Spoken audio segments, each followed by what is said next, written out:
बिहार प्रदेश में रजवार जाति की संख्या और राजभर जाति की संख्या करीब 3.5 करोड़ है।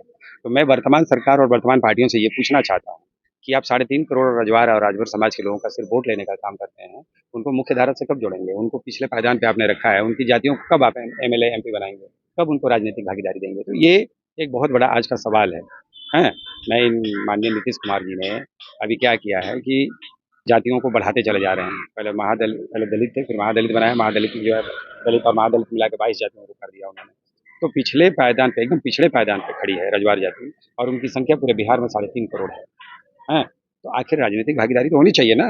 नीतीश कुमार देंगे, उनका दल देगा, हैं? कब देगा रजवारों को भागीदारी? आरजेडी देगी, कांग्रेस देगी, बीजेपी देगी, या फिर वर्तमान में प्रशांत किशोर जी हैं, जनसुराज चला रहे हैं, बिहार बदलने की बात कर रहे हैं? तो मैं उनसे भी ये पूछना चाहता हूँ, पिछड़े पायदान पे खड़े हुए रजवार समाज को कब भागीदारी मिलेगी? कब उनको जो है राजनीतिक भागीदारी मिल करके उनको मुख्य धारा से जोड़ा जाएगा? सिर्फ वोट लेने की राजनीति हो रही है आज। कहने और करने में बहुत फर्क होता है।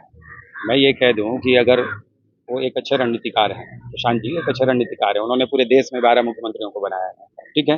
अगर उनकी रणनीति 12 मुख्यमंत्रियों ने फॉलो नहीं किया तो मैं आपसे सवाल करता हूँ, क्या बिहार बदलने की बात कर रहे हैं? तो क्या आपकी रणनीति जो बनाई हुई है बिहार बदलाव की, तो क्या सच साबित होगी? सवाल तो यहाँ भी उनके ऊपर भी खड़ा होता है। लेकिन अगर आपके साथ कोई जुड़ रहा है, कोई आपके साथ काम करना चाह रहा है, तो बिहार की जनता आज त्रस्त है। बिहार की जो गरीबी है और बिहार की जो अर्थव्यवस्था है, बिहार की जो मतलब फटेहाल जो स्थिति है, जातिगत यहाँ समीकरण है, तो मैं ये कहता हूँ कि क्या गरीब पैदाइशी गरीब पैदा हुआ है? पैदाइशी कोई अमीर का बच्चा भी गरीब नहीं पैदा होता है, वो भी उसी तरह नंगा पैदा होता है जैसे दलित का बच्चा पैदा होता है। तो मेरा कहने का मतलब है कि वो पैदाइशी गरीबी लेकर के नहीं आया है, वो जातियों से गरीबी लेकर के नहीं आया है, जंगल पहाड़ों से गरीबी लेकर के नहीं आया है। गरीबी और फटेहाल जो स्थिति आज बिहार में दलितों की है, वो सिर्फ और सिर्फ बिहार के नेताओं की गलत नीतियों के कारण है।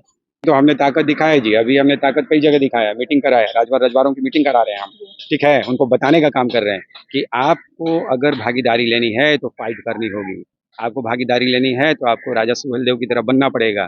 एतवा रजवार, कारू रजवार, फतेह रजवार बनना पड़ेगा, जिन्होंने सन 1857 में अंग्रेजों पे लड़ाई लड़ी थी। तो आज ये राजभर और रजवार की जो स्थिति है बिहार में, रजवार समाज की स्थिति वही हो गई है कि वह पिछड़े पायदान पे खड़े हैं, एकदम अंतिम पायदान पे हैं। और आज वर्तमान जो पार्टियां चल रही हैं बिहार में, इन्हीं से हमें लोहा लेने की जरूरत पड़ रही है। ऐसी क्यों हो रही है? क्योंकि इनकी गलत नीतियों के कारण हमें राजनीतिक भागीदारी नहीं मिल रही है, इसलिए हमें इनके साथ लड़ना पड़ रहा है और अपनी राजनीतिक भागीदारी के लिए लड़ना पड़ रहा है, अपने हक अधिकार के लिए। अभी तो मजदूरी करके मुझे पढ़ाया लिखा है, आज मैं एक डॉक्टर हूँ, पेशे से चिकित्सक हूँ, मैंने कई जगह सेवाएं अपनी दी हैं। उसके बावजूद भी मैं अपनी जातियों के लिए लड़ रहा हूँ। क्यों लड़ रहा हूँ? ताकि उनको समझ में आए कि आप अपने हक अधिकार की मांग कीजिए, अपनी जो आपका राइट है उसे आप लीजिए, भारतीय संविधान में जो आपका राइट है उसको आप लीजिए, उससे अपने लड़ाई कीजिए। वर्तमान सरकारें, वर्तमान नेताओं जो है आपके साथ शोषण का काम कर रहे हैं, तो आप शोषित कब तक पिएगा? बाबा साहब ने कहा था कि जो शिक्षा उस मतलब शेरनी का दूध है, जो पिएगा वो दहाड़ेगा। तो इन सारी चीज़ों को लेकर के हम अपने समाज में जा रहे हैं, लोगों को जागरूक कर रहे हैं।